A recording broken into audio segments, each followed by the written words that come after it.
All right, guys, welcome back to another episode of the Hustle and Flow podcast. Les the Flow here. Shaun the Hustle.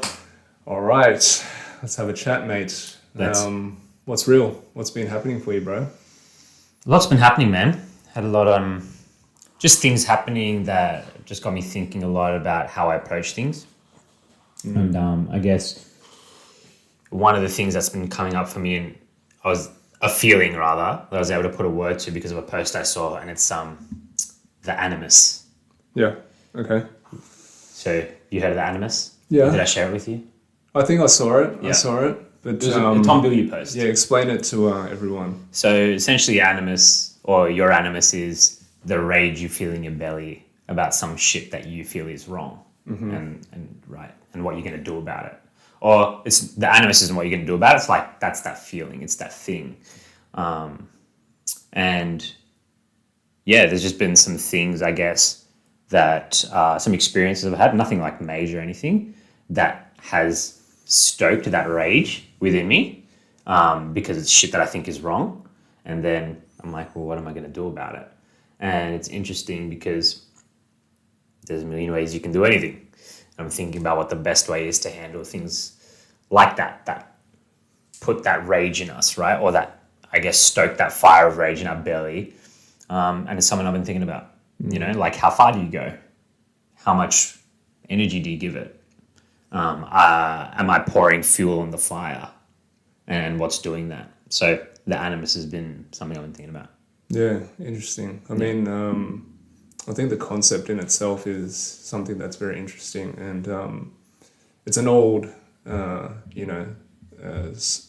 psychological Yep. type concept, and I learned a lot about it through reading Carl Jung. He refers there's like two sides of it, and he sort of sees it as like a male and female type energy. The male one being the anima. Yeah. And I think that it's an interesting thing. It's one of those things that, again, one of those terms that aren't, usually, talked about or like popularly known. Yeah. Or widely known. Because it is like you said, those feelings that are hard to put words to. Yeah. But they're things, internal things that drive some sort of emotional reflex, perhaps. Or some of them are strong. Yeah. Like this one for me is strong, because, like the number one line of my personal creed is do the right thing. So when there's something that I feel is wrong, like it evokes something in me, and I want to do something about it. Yeah. So, but we have these different feelings, like you were saying, that we can't put these words to. And this is one I've always had that I never knew how to, I couldn't encapsulate in a word. Yeah. And now I can. I'm like, that's what that is. Yeah. And then it's also like, well, if somebody's been able to put a term to it, right, there has to be some literature out there, some learnings and things. There fully is. And ponderings and all that sort of stuff. Sure. I'm interested in now. For sure. And I think that just like anything, and, I think that I know the situation because we talked about it a little bit, I think. Yeah. But and it's not a relevant situation. No, it is. It's irrelevant. But I think the situation itself and how it's handled, I think it's a great topic because, the way that I found myself talking to you about it was evidently different, to how you dealt with it or wanted to deal with it. Yeah. And, we both had our reasonings behind Yeah. each side. So I think it's a great way for us to talk about that a bit more. And like from what I've read about these types and anything else, like really, right?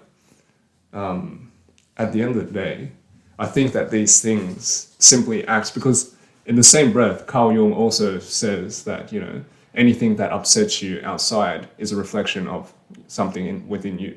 Yeah. So they act as like a personification of some sort of mirror within you, or some persona, or an archetype, I guess. Yeah. That you feel strongly about, whether it's with regards to like a loving relationship or just like some deeply held value, whatever it is. Like whatever it is, the value of it is is strong and significant. Yeah. That's why it makes you react in that way. Yeah. And it's painted in that sort of guise because it's significant for you in that way. Yeah.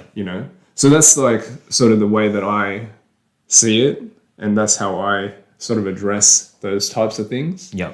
And like your creed also, it's sort of that in itself, it encapsulates a little bit in my mind, do the right thing. Right? Yeah. That's something you feel strongly about. Yes. Yeah. As something that you want to uphold. Yeah. Right. But for me, if you want to rectify that in someone else, then you are making that value or pushing that value onto them. Yeah. Do you know what I mean? Yeah. So that's why this idea of the animus and what you do about it is interesting to me, because it is, you're imposing what you want out there onto a situation, another person, a group of people, whatever it is, right? It's like you think something's wrong, but it's like you think it's wrong. Yeah, for sure. Someone else might not think it's wrong. That's probably why they're acting in the way they're acting or doing what they're doing, which is, stoking that fire within you, that rage in your belly, and now you want to do something about it. Yeah. But, it's like, well, what do you do about it? And then is it right to do that or not, right? I think it just it's also adds an interesting layer of complexity to it, because it just so happens that, collectively speaking, the creed that you hold dear is something that would be largely felt as morally right, morally correct. Yeah. Do you know what I mean? I think across the board, people generally would resonate with doing the right thing. Yeah. So it's easier. So it's easier for you to stand in this, from this perspective, and say that, it's okay for me to, feel this way about it. Yeah, I'm able to justify it a lot more easily. You upholding it. Yeah. Because you should feel the same way, because most people do. Yeah, you'd be crazy not to. Yeah, correct. Like that, yeah. Correct. I get what you mean. Do you know what I mean? So that is an added layer of complexity to the the thought process, I feel. Yeah. And there are certain things though, I guess, collective ideals that we hold, and that's why we have laws that are in place, and ways in which generally people treat each other, ways that people interact within the world, right? But then on the flip side, I know that I'm not the only one that has this sort of feeling about certain things. We all have it for different things, which is well, then how widely held are these beliefs? You know what I mean? That we think are so tightly held by all of us. They're not. The fact is they're not.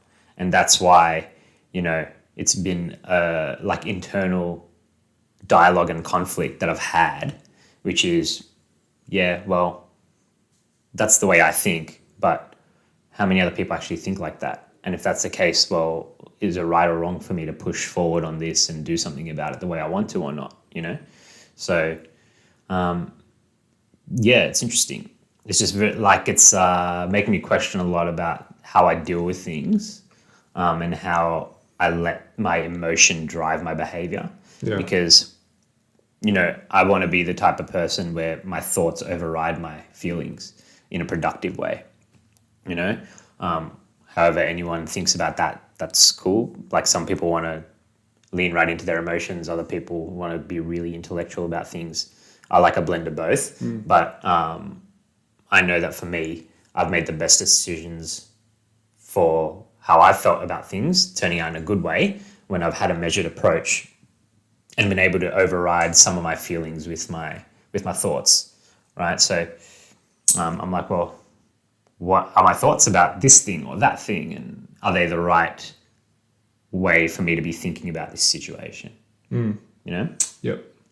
And I think at the end of the day, right, and this is my point of view, and I always only talk about my own perspective on things, is that I agree with you in terms of having a blend or a harmony of, intellectual and sensual, rationale, even though rationale is usually an intellectual thing. I think that you can blend both, know? And I think that this in itself is sort of a look at just utilizing, our human capability. We've been given both, and I would like to utilize them to the best of their ability, you know. And in saying that, we've both lived like in places and been in states where, you know, we have, and probably still do, like I can only speak to myself for sure, still do like have situations where the, you know, the strength of the emotion that arises from me will get the better of me. Yeah. You know, and when you reflect back on situations like that, you do wish for the most part that you did it differently, you know, and responded in a better way. Yeah. And for me, that's like a learning that I've taken for sure. And, you know, I can use it quite, I guess, plainly, and I can see it quite clearly because of like my meditative practice. It's very, you know, focused on doing this sort of work and just understanding and how to control, you know, and be have power over my emotions to a certain extent. Yeah. Right. Like whether I try to do this consciously or not, this is, you know, one of the benefits of a consistent meditative practice. Yeah. It simply is, you know. And to me, this is sort of part of the journey in terms of like ridding myself of, you know, because let's talk about like an example where most people would like, you know, most people would resonate with, or most people would have, you know, experienced it in some way. Like, it's easy to be taken away by your emotions when you're having an argument with someone, especially someone you care about or close with, you know, like a loved one, a spouse, you know, a family member, things like this. And it quickly escalates. It just does. It's just one of those things, right? Because there's so much that goes into this dynamic of like this relationship. And the nature of an argument that arises between, you know, these types of like, you know, situations.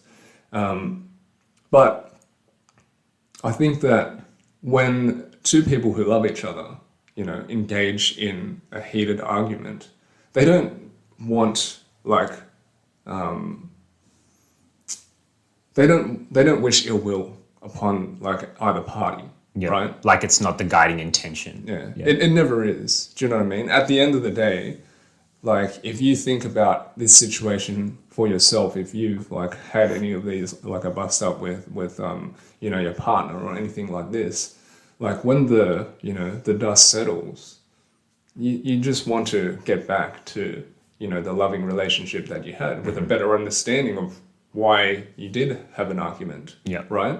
But during the argument, it doesn't feel like that, you know? It doesn't feel like you're trying to get to that place of common understanding, you know? And like, understanding is different to like, you know, comprehension and acceptance, I'll have to say, in these situations, you know? You can understand someone without agreeing with them. And I think that, for the most part, is where you're trying to get to as like two different individuals who have an opinion on something, right?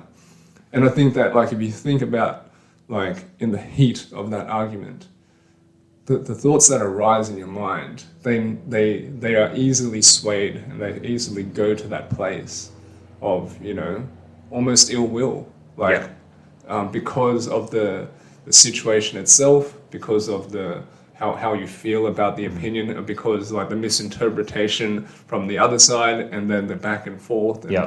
And feeling slighted and all that sort posturing up, all that sort of thing, right? But like, if you had like the discipline and the clarity to see through all of that shit, and we think about like hindsight 2020, when you always reflect back on those situations, right? You would have wanted it to go a different way, you know. So with that in mind, right? Wouldn't you want to approach the situations similar to this going forward, like, you know, with that learning? Do you know what I mean? Of course, So I guess that's sort of the position that I take with anything in terms of like my emotional uprisings. Doesn't matter what it is. I will always try to see what it is that has caused me to, you know, feel this way. And I will try my best not to project anything onto anyone. Because at the end of the day, I also know and I also believe, and, I say this all the time, is that, I can only really take responsibility for myself, Yeah. And no matter how much someone that I love dearly and I want them to do well, it is not my responsibility to save them. Yeah. Yeah. I can't do that for them, however much I want to. And, I've learned the hard way that for sure, Yeah, me too, man. Yeah. Yeah. Someone else really close to me told me that a long time ago as well. They're like, Coops, it's not your job to save them. And it's hard. It's a hard pill to swallow when you do want the best for people or what you think, is the best. And something that also, to be frank, you can clearly see is going to benefit them as well, Yeah. It's not one of those like, oh, well, it might not, how they feel about it. There's some things that just quite objectively, you're like, it's going to be better for you. But like you said, we're only responsible for ourselves. I think that example, right, sorry to cut you off, Yeah. but like, say, it's like me slapping a Big Mac out of your hand, Yeah. and you getting upset about it. Do you know what I mean? Yeah. Yeah. Like objectively, that's going to be better for you that you don't eat it, and that ends up on the floor. But for whatever reason, like you think about from the position of someone who was about to bite into the Big Mac. Yeah. There was like a certain level of anticipation and desire that goes behind that fuels it. Like Maybe it was their cheat meal. exactly, like there's an emotional sort of like influence there that's sort of backing everything up that would like cause them to explode on the other end. Yeah, for sure. And you're talking about we have heated arguments with people that we love and things like that. I think one thing that I think about a lot as well is how our innate desire to win overtakes us in different situations, and that's one of them. I feel it's very hard to kind of be able to pull back, and in those heated moments, it's hard to pull back and be really objective or try and be measured and understanding once you're so amped to not try and win. I think a lot of that happens a lot. So, and that's why arguments get irrational, because now it's you're trying to win and I'm trying to win. And however we do that, there's like a million ways that people try to do that shit too.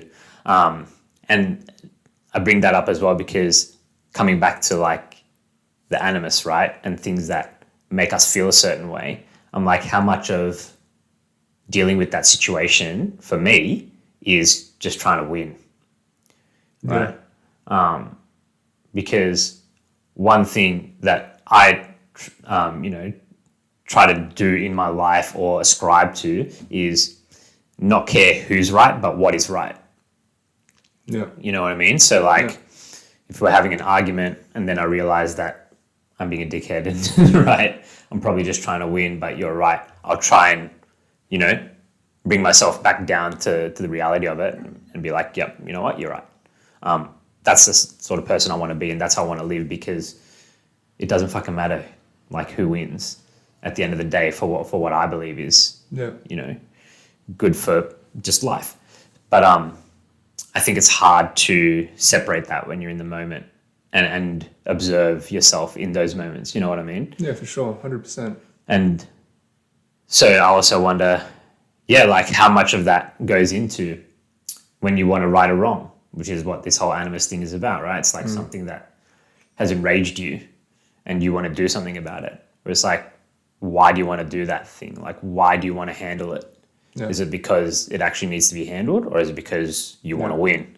100%. And there's nothing wrong with winning either, right? Like, I love to win. Now, my competitive nature has changed a lot over the last, 5 years. I would say like 5 years, decade. Before I was kind of like, cool, man, I don't really care about winning or losing as long as we get an outcome that works out well.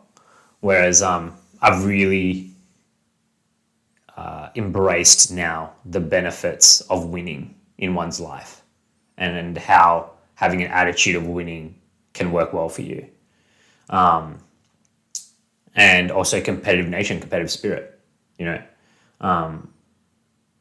just different situations and practicing being more competitive, right? If you want to call it practice of that, it's just yielded good things in my life. Yeah. And winning, it feels good. I like winning.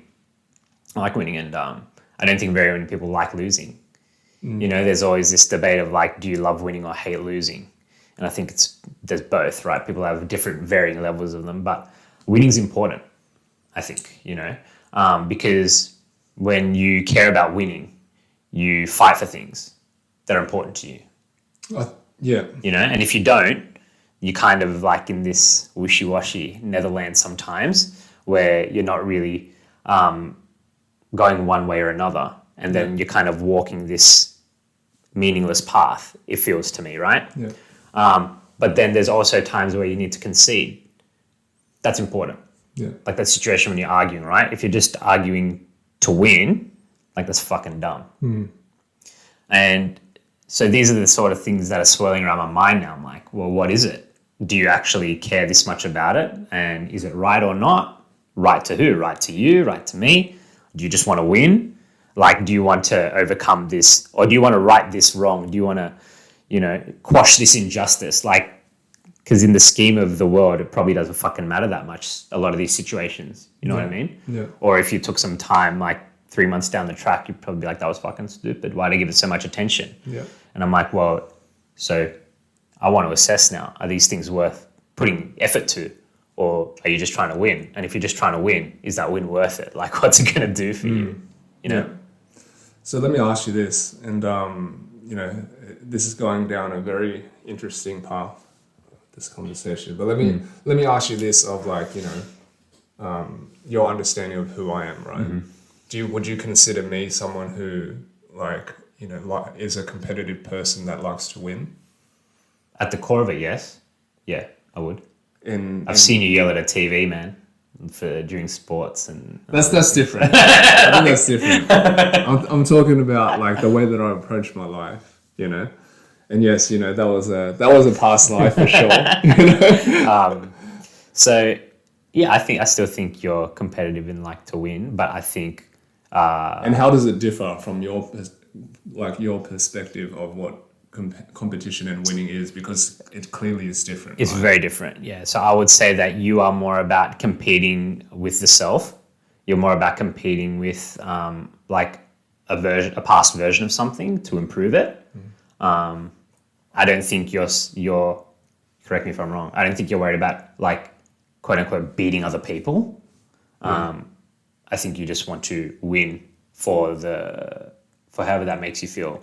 For the benefit of that, for what it does for yourself emotionally, like how you feel about the situation or what's going to happen as a result of the win.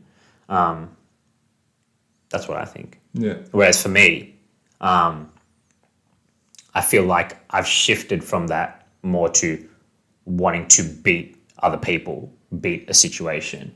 And that's why this Animus thing is interesting to me, is because before I used to let certain things just lay as they were, because I'm like, you know what, it's probably not worth the fight. Whereas these days I'm kind of more like, yeah, but that's bullshit, and I don't want to walk around and live in a world where that shit just gets to fly because no one wants to do anything about it, or because it's hard, or because I think it's going to make me really uncomfortable.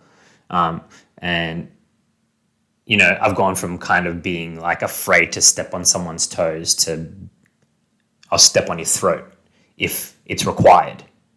And I think that's where we differ, Yeah, I think so. I mean, and I guess the reason why I asked you that question to bring that conversation in this direction is because, that competitive nature and that will to win and, quote unquote right and wrong, they're all subjective things. They are, yeah. For each and every person, yeah. Right?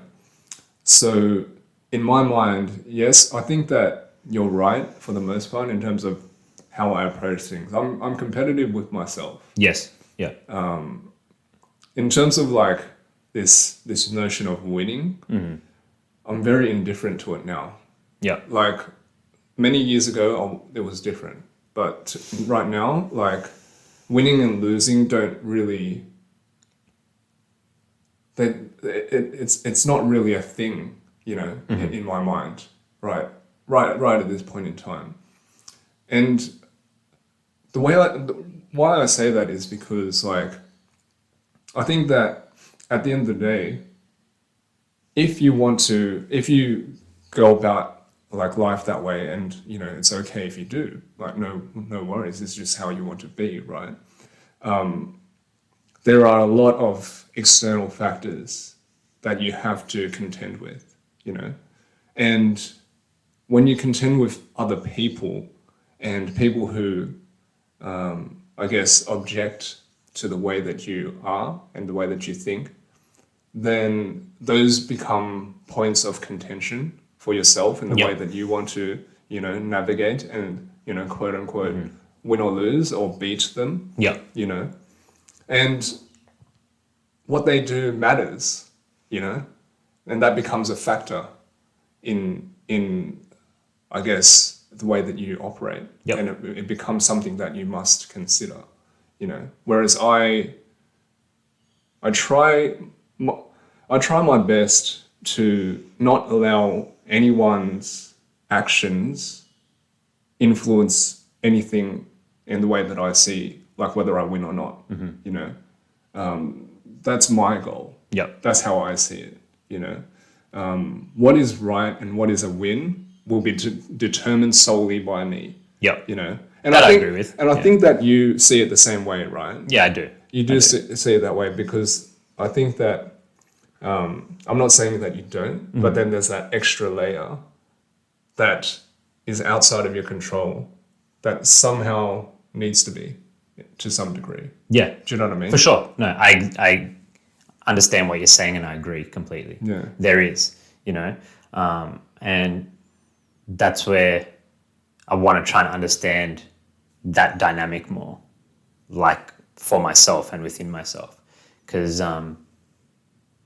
when those things enrage me, I'm like, why? Especially for things that don't directly affect me. For things that directly affect you, it's very simple, right? But then you see certain things happen to other people, and that's when it's like, there's things that happen that I want to step in. Yeah, and I'm like, for sure. But should I or shouldn't I? Yeah. And right, like, but at the end of the day, the whole winning thing, right?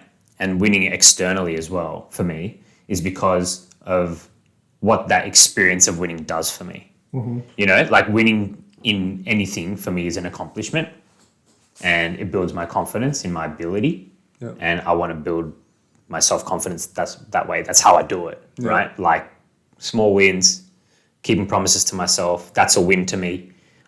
So I have wins for myself, but then there are definitely wins that you exercise over other people and over a situation. And the reason that I think winning is important is because of what those feelings do for you, and how they make you feel about yourself. That's why winning has become important to me. To, focus on winning, not in everything, like with my partner, I don't give a fuck about winning the argument or not. I don't. But then there's other situations outside that I definitely care about winning or not. So I'm not saying like winning, and this is like a point of contention, right? Like some people like winning is everything. Like Kobe Bryant, he was like winning is everything. Worked out real well for him, by the way, right? Utter champion in so many respects. But I don't know if I feel like that myself. And then I wonder, what would that type of mentality actually do for me? Would it push me closer to the person that, I want to be? Maybe I'm just not there yet. Maybe I haven't experienced certain types of wins that'll make me feel that way. Like clearly it works, right? But it works in different ways. That's right. And it just depends on what, at the end of the day, you are looking to achieve, because obviously Kobe Bryant wanted to achieve greatness in professional basketball, and he did. He was chasing after the greatest of all time, and he got close, right? I'm not going to sit here and start fucking debating the GOAT argument. I don't know enough about basketball. Because people will fucking start roasting me because, my opinions are there. But look, he got close. He's there, right? He's in the conversation. And his will to win got him there, right? Because that was important to him. Yes. But again, like, winning is a perspective in my mind. Yeah. You know, it's not a thing. It's how you see the thing, you know? Like, to me, like, I just feel like I'm winning in life, like each and every moment, because I enjoy my life. Yes. It is, I'm completely content and fulfilled. Like, you know, and it's not like by chance that I feel this way, you know? I do the work to do this and I feel like I win, even though I don't achieve like any external things like I want to, like even though I set out to do. And it's not to say I don't, you know, set goals and shit like that. Yeah. Of course I do. You know, I live in this world, right? I have objectives, Yes. right? Even if I fall short of them, you know, I still win because there are things to take from the shortcomings, you know. That's how I see it. Yeah. So I'm not like ever lose. That's why I say that winning and losing, it's like it's just like a neutral concept to me. Yeah. Like it's neither here nor there. But you know, if you see it that way, if you have an external goal and you attach to it, and like it's not to say that I don't like of course it feels great, and we're all human, we all know what winning feels like, like you know, with achieving accolades and things like this, right? But I'm not attached to it like whatsoever. But when we are attached to them, obviously we have to understand that there is a possibility that we don't get there. Yeah. And have to be able to deal with, you know, what that means. Yes. You know? Yeah. So I think that's an interesting point, and that's something that I have thought about and that I'm comfortable with. Like, no one wins all the time. Yeah. No matter who you are, how great you are, whatever you do. Yeah, exactly. Like Kobe Bryant didn't win all the time, right? Right. Like towards the end of his career, he was terrible. Like he was in the shittest teams, you know?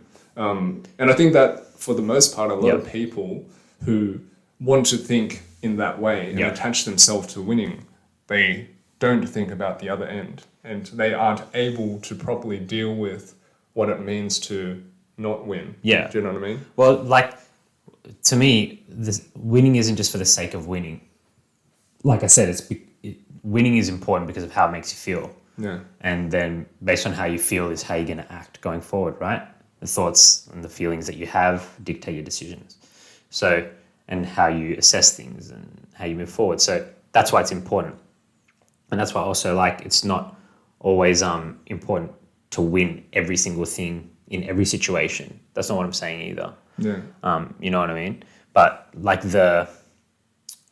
said, the other side of it, you know, there's winning, there's losing. The losing does a lot for you too. The losing is if you use it productively, if you reflect, like you said, you want to take the learnings from situations you've had, and if you want to do something different, you try and apply that the next time, right? Losing does that for you. Yeah. And that's why it's important to acknowledge that. And I think winning gives us this, it's just a different feeling, man. And then it inspires confidence. And that's the other thing that winning does. The example that it sets for other people around you and the way it inspires other people. That's another reason that winning is important to me. Because even if you take, you know, an athlete, someone like Kobe Bryant, him winning a basketball game doesn't really mean shit to you and me in the scheme of things. It doesn't matter if that team won a basketball, and what is winning a basketball game anyway? It's these guys ended up having more balls through that ring than the other guys did. Like, what does that fucking matter apart from the entertainment value for people, right? But seeing him win, right, consistently when he did, what it took to get there, how his life panned out for him, how it affected all those people around him, the flow and effects of all his success. That was all from being a fucking winner, right?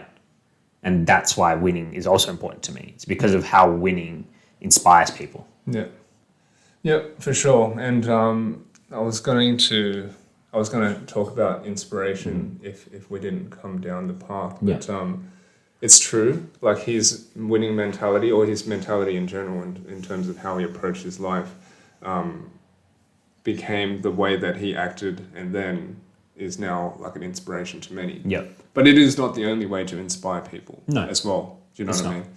I think that is important as well. I think that the inspiration doesn't necessarily come from any type of particular attitude. But it all comes from the attitude.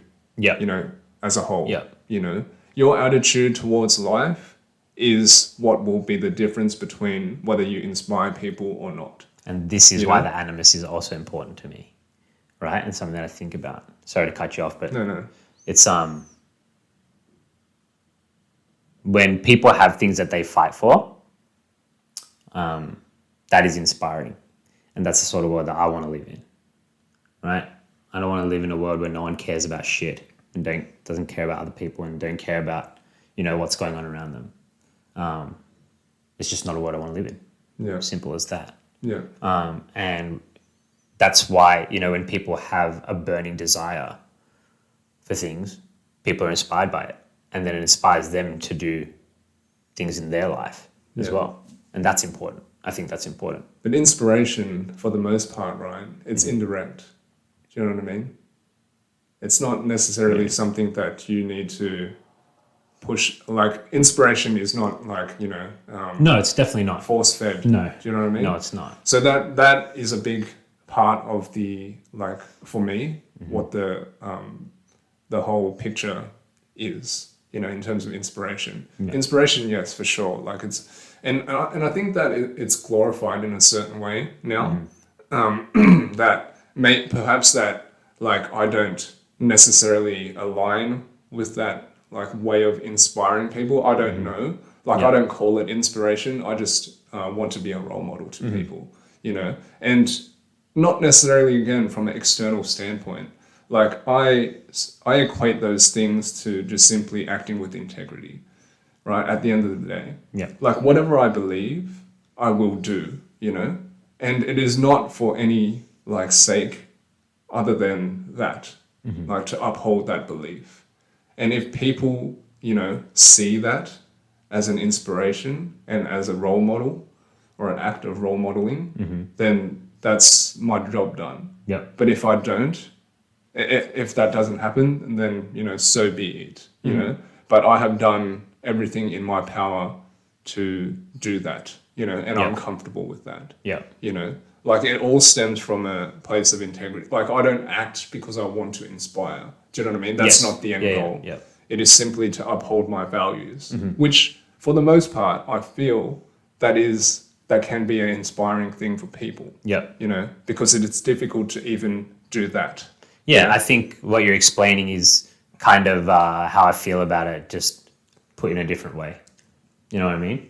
That's why, not giving in, but honoring things that do make you feel a certain way, right? Like any animus type thing you have. When people see how you approach things like that, it's inspiring. For a lot of people, it's inspiring because it gives them the permission or the desire to want to, take things seriously in their own lives, to make things right that they feel are wrong. And that's how things get done in this world, right? It's by people being inspired to change something or to do something and then moving forward and doing it, being inspired enough to do it, whatever that is. And that's why I think, it's an important thing to consider.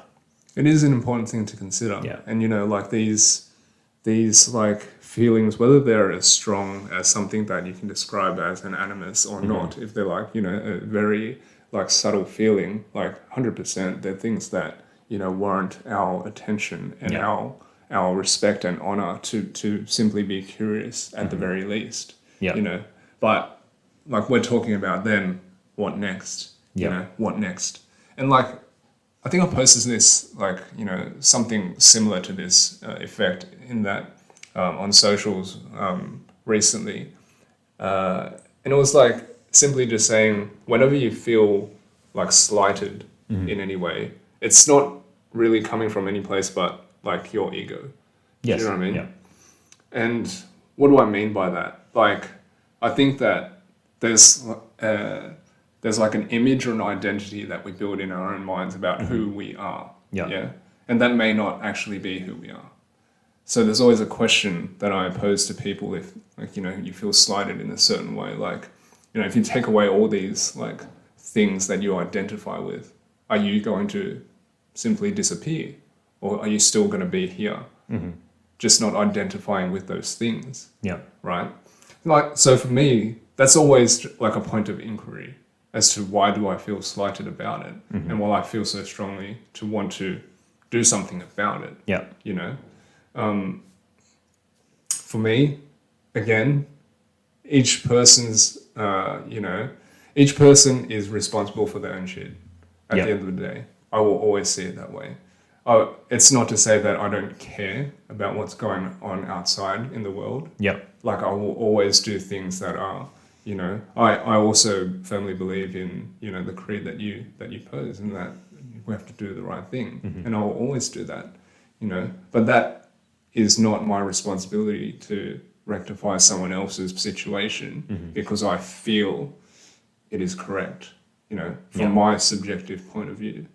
Because I always see it this way, like, there was that situation that I will never forget, you know. You know, more than a decade ago, you know, we used to go to the gym a lot, and we looked very different, you know, aesthetically back then, you know. And we used to, like, well, I did anyway. I made fun of people who were smaller than me, you know. And after I had cancer, after the whole recovery and I was able to go back to the gym, I went to the gym, and my very first set, I was sitting on the bench and I had like a pair of like tiny dumbbells in front of me because I had lost like 17 kilos or something. And I just looked at myself in the mirror and I caught a glimpse of myself, and I was like, fuck, that was the guy that I was making fun of, you know? And like, I broke down in the gym, and I was like, you don't know everyone's story. Like, everyone has a story that you are not privy to, you know? So who's to say that what you are prescribing to them and pushing onto them is, like, quote unquote right for them? And you know why they are acting, you know, this way that you feel is negative, you know? Yeah. So I'll always try to see it this way.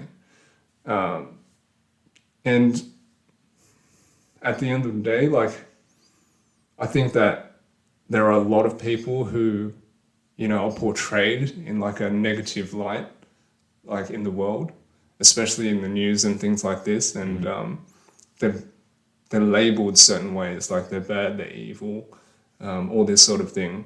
But there's always a story that we're not privy to as to why they do the things that they do, act the way that they act. And we just don't know. And we cannot understand it to that level because we haven't lived the life that they have lived, you know? So who are we to say whether this is right or wrong for them to do, you know? And of course, like, it's never going to be like a black and white thing. It can't be. Of course, there's like, you know, morals and ethics and all these sorts of things that need to be applied. And again, it's always going to be gray. But like, generally speaking, I simply approach it in that way. For me, there's no other way that I can see it. Because, you know, like I said, that situation, like, it taught me a lot straight away, like in that moment. And because at any moment where we're trying to say that this person should do this or should do that, or shouldn't do this or shouldn't do that, we're casting judgment, you know? We are casting judgment. And who are we to judge someone else's life that we haven't experienced or lived, you know? A lot of these people who, you know, do bad things, quote unquote bad things, right? They've had, you know, rough environments that they've been brought up in, and that's been conditioned into them through that upbringing, right? And it's very different to, like, for me, I've been blessed to have a nice, beautiful, loving, happy upbringing, you know? So I would never know what that's like, you know, and how that would affect me as an individual, you know? So. No, all of that is, you know, very important to consider. And it's, there's one thing to say about being responsible for yourself, but there are ways in which we all affect others too, you know? And then it's kind of like when something is affecting you in a negative way that you feel negative about, then that's also your responsibility to rectify. Oh, for sure. You know? And but there's different ways to do it. There's different ways to do it, and there's also, I guess, is there like a threshold? And like you said, it's that thing of like feeling slighted, you know? That's what it always comes down to. Like if you've been wronged, it's like you've been slighted, or you feel like you've been slighted to some degree, whatever it is. Yeah. And that's how you deal with that. So have you actually been or not? Exactly. You know? That's the thing. Like I think that what I've said and what you just said as well, like 100%, like, but there must be a level of, practicality and common sense applied as well. That's right. Because we all live in this place together. That's the other thing, right? It's all well and good for us to be like, you're responsible for you and I'm responsible for me and she's responsible for her. But when we all cohabitate, there's another like dynamic that comes into play too. There is. There is. But like none of us can be, well, we can be ignorant to the fact, but I think it's pretty naive for us to think that the things we do and actions we take don't affect other people around us on a very regular basis. Yeah. You know? Yeah. And I think, look, when I say, and I agree with you, right? But like, when I say common sense, I think that this is like, you need to be able to judge the situation. Yeah. Like if your life is at risk because of someone else's actions, of course, you know. But that's like as far as I think that it's those sorts of like extremes that I would consider myself. Yeah. Like with regards to like what you were saying before. I just lost my train of thought. What were you saying before? But I can't remember what I was saying before, but like you're saying, when things threaten your life, it's also like on the flip side, it's like when people absolutely lose their shit when someone cuts them off in traffic. Like it's not a big fucking deal, man. But some people make it a really big deal. Right? This shit like that is also subjective.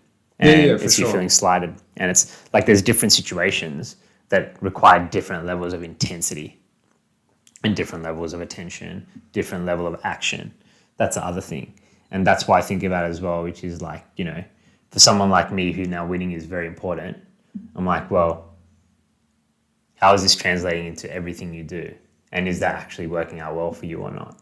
Because if I want to win all the time at everything, there's some things that just don't matter. And some things that I might try to win at that might not be the situation where I should be acting in that manner. You know what I mean? That'll actually turn out poorly for me in the long term. Yeah. Or even short, medium term, whatever it is. These are the things I'm thinking about. And they're important to consider because they're fueling my actions subconsciously.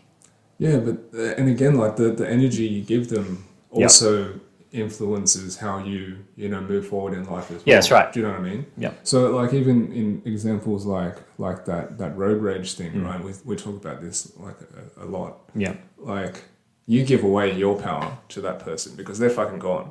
They're driven away. They're none the wiser. They might have heard the honk, but they're like, oh, I don't give a fuck. I'm speeding away, doing whatever the hell I'm doing, and then you're here brewing away, right? And you're letting them live in your mind. Yes. Rent free, as they say. Because they're just like chilling there and like just fucking occupying like a space in your mental capacity that is taking away energy from everything else. And like at the end of the day, like that resolution will never come for you unless you come to the acceptance yourself that it happened. Yes. Yeah. like And that's on you how you feel about it. There will never be a resolution to that unless you chase that guy down, you pull him out of the car, and you do what you want to do with him. But is that like the right action to take? And like I think, and to the point that you were making before, which I lost my train of thought now, I remember, is that like, yes, everyone's actions around us, like, impact you know, the wider community of, you know, society, humanity, whatever. But there's also like, there's also this line in my mind of reality and idealism, you know, with that, you know, we can want everyone to be acting in like the most ideal, like, you know, harmonious fucking prancing around a campfire type way, you know, tra la la la. Yeah. But I think that we also must not turn away from the fact that society is like messed up to a lot of degrees. Like it's good in a lot of ways, but it is also messed up in a lot of ways. There's a lot of good people, there's a lot of shit people too. You know? Yeah. And that's just the realities of the environment that we live in. Yes. You know? And it is going to inevitably like raise and condition and cultivate that type of person, you know? It will. So I think that in itself we have to not be ignorant to that fact, in my mind, right? And knowing that, right, we have to, it's not to say that, you know, we're just accepting it and just saying, you know, it is what it is type thing. It sort of is, right, to a certain degree, but it's just an understanding and acknowledgement that just like, you know, the seasons, you know, there's good seasons and bad seasons. There's going to be good people and shit people. Yeah. There's going to be good situations and bad situations, right? Yeah. So in that vein, I think that for the majority of part, I believe in the, you know, the goodness of people, but there's always going to be the, you know, the anomaly. Yeah, for sure. And I'm not about to go out and just, you know, and this is the way I think, right? Yeah. If people slight me, I'm just like, cool story, bro. You know, like there's something that, you know, has made you want to act in this way. Yes. And that's whatever. It's not going to impact me. Like, I get you. I'm bulletproof, man. You know. So. Yeah, and that's like an attitude that you've adopted, right, and that you've chosen. Yeah. And that's the sort of thing when you think about too is like how much, like coming back to what we were discussing at the start, how much you're letting your emotions carry you away, you know, and how you're going to act on them, it matters because the flow-on effect, like it's coming, someone's coming down the road. Another thing that I think about as well, like coming back to this this animus concept is people's desire or desire not to engage in conflict, right? That's something for me which has always been a battle internally, right? It's like, do I enter into a conflict or do I raise conflict somehow, right? Do I say this thing? Do I not? Is it worth it? Is it not? And I guess that's kind of the thing that I'm really can boil it all down to. This whole conversation and topic for me is like, is it worth it or not? Yeah. You know? Yeah. I don't know. I don't have an answer for that yet. And I think it's different depending on what that animus is for you at the time. I think it's different depending on what your value is. Yeah, and for sure. And it's also, you know, what you want to happen, how likely you think it is that you can get the result you want to. I think that has a part to play. But coming back to like the conflict part, I think, you know, there's very few people that actually like to actively engage in conflict. No, I don't think anyone does. You know? I think there's some dicks out there that love it. Yeah. But there's like the asterisk hole, right? Like the anomaly. We're not talking about that. Is, you know, for the most part, like conflict, it's uncomfortable. But as we know, when we put ourselves in uncomfortable situations, that's where we tend to grow. And that's, you know, what I think about too in these situations or these feelings that I have is like, how hard do you push? How much conflict do you engage in? No. How much uncomfortability do you bring about for yourself? right? And what benefit is that going to have? Or how is this going to play out poorly in some way? Because one thing I can say for sure is I don't go looking for it, but I'm more willing to engage in conflict now too, right? And I think that also goes, kind of walks in step with winning sometimes. Come back to that, which is, generally to win, there's a loss. Like someone wins, someone loses, or something wins, something loses. And there's a conflict that's occurred, which has had this battle duke out. Someone wins, someone loses. And yeah, you can only win or lose if a conflict's taken place. And so is that such a bad thing? And things come out during conflict that wouldn't otherwise, I remember when we were talking with Laura DeWitt, and she was telling us this story about, how she essentially like called someone on their shit, right? And like that was conflict because she said something that would have been, uncomfortable for her to say, uncomfortable for that other person to hear, but it turned out well because that person realized, that it checked them and they were like, oh yeah, shit, you're right. And we need conflict. We need conflict to raise things that wouldn't come up otherwise. Because otherwise the shit's just getting buried and someone feels one way and the other person might not even fucking know. Yeah. When it's like a conflict, you're having a conversation or something someone's done and you don't say anything about it. If you say something, you actually have an opportunity to remedy it, right? Otherwise, you can't.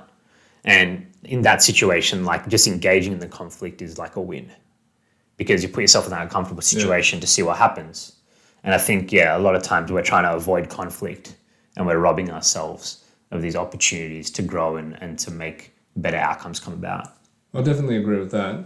I mean, with regards to, that scenario of the engagement of the conflict is, equates to a win for sure. Yeah. But I think even if you strip back like the whole situation, like the close of the situation and like put it plainly, and for me, right, it all boils back to like the guiding principle will always be like, what are your values? Your values, right? The values that you as an individual believe. Yeah. And if they are compromised, then you must be willing to be uncomfortable. Yes. And that's it, right? That's it. Are you willing to be uncomfortable to stand up for what you believe in, right? And that's it. Like, for me, it has nothing to do with what's going to happen, because I can't control that, especially if there's someone else involved. I can try my best and I will enter into some uncomfortable situation to attempt to uphold my values. And I will uphold them simply by entering into it. But the outcome, it's not up to me. It cannot be solely up to me because there's someone else involved. Yeah. Do you know what I mean? Yeah. And that's for me, that's plain and simple as that. It's no matter what it is, like whether it's a conflict or just any uncomfortable situation, are you willing to be uncomfortable to uphold, what you value and what you believe in? And that is going to yield growth for you. That's how you, learn. That's how you grow. That's how you understand more about what it is that you believe, how you, uphold that, and how you, role model that in the world. And just know that it's necessary. It's going to be necessary because people believe different shit. They're not gonna walk in exactly the same, shoes as you. So inevitably there's going to be differences of opinion, and from that there's going to be differences of belief, and there's going to be uncomfortability and conflict off the back of that. So if you aren't willing to be uncomfortable to stand up for what you believe in, then for me it has nothing to do with anyone else. And it always comes back to that for me. Even in any situation, if someone has slighted me, if I believe that like I don't agree with the way that they're acting, I can only tell them. I can't change the way that they act. But by telling them, you might make them consider it another way. Potentially. And then they might change the way they act. Potentially. And I think that's why, being willing to engage in conflict is important. Yeah, potentially. Yeah. Like at the end of the day, it just comes back down to like, your willingness to be uncomfortable in my mind. Yeah. Like it's such a underrated thing. Yeah, for sure. It's so essential in my mind. Yeah, definitely. And circling back to the Animus thing is, you're going to be uncomfortable when you're dealing with these situations, these things that make you feel like there's something really wrong that you want to change.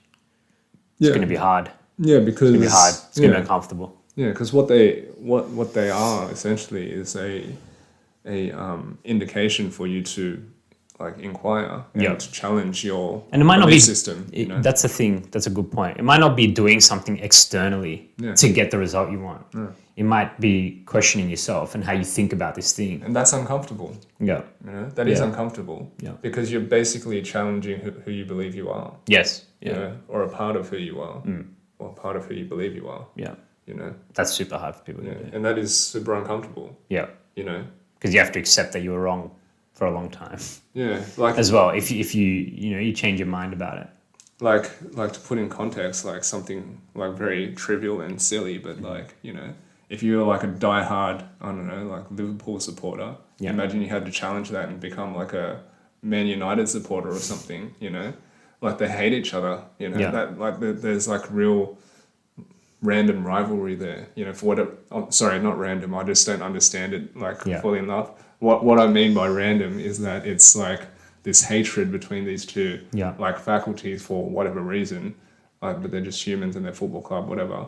But imagine you had to switch sides if you were deeply like, seated in that space. Yeah. Well, that comes down to like people's identity and what they identify with, right? And people don't want to lose their identity. It's uncomfortable, That's all I'm saying. Like, you're going to have to challenge like the way you think about things and what you believe in. Yeah. And, if you aren't able to do that, then, you're going to be slighted forever. Yeah. Yeah, I think so. I think, if there's somewhere we're going to leave it for today, I think that'd be, it's like you got to be willing to get uncomfortable in all these situations and things we've been talking about today. Yeah. Righto. We'll just leave it there. Where can people find you, bro? Easiest place to find me, Instagram, Shaun_Coop, SHAUN_COOP. People can find us at our website for True North too, so true-north.co. By the time this one comes out, we'll probably be going into our second cohort. Yeah. So just finished the first one, really successful, we're really happy with that. And if you're interested in anything we're doing there with True North, just head over to the website, true-north.co. Where can they find you? But just keep an eye out with like True North. I think that we're going to keep rolling the cohorts over and over because they are, as Shaun said, the first one was very successful. Yep. We're very happy with that. So just if you're interested, hit us up, check the website and, just keep abreast of when the next one's coming up. The applications are open. So you can find me on findingspace.co. All my latest stuff is on there, and on Instagram and Facebook, it is also at findingspace.co. Cool. And you guys have been listening up to this point. Thanks for joining us today. A humble request, if you got some gold out of this conversation, some nuggets, enjoyed it, think someone might enjoy it, just share it with one other person. It's how we grow the podcast. And until next time, guys, catch you then. See you guys.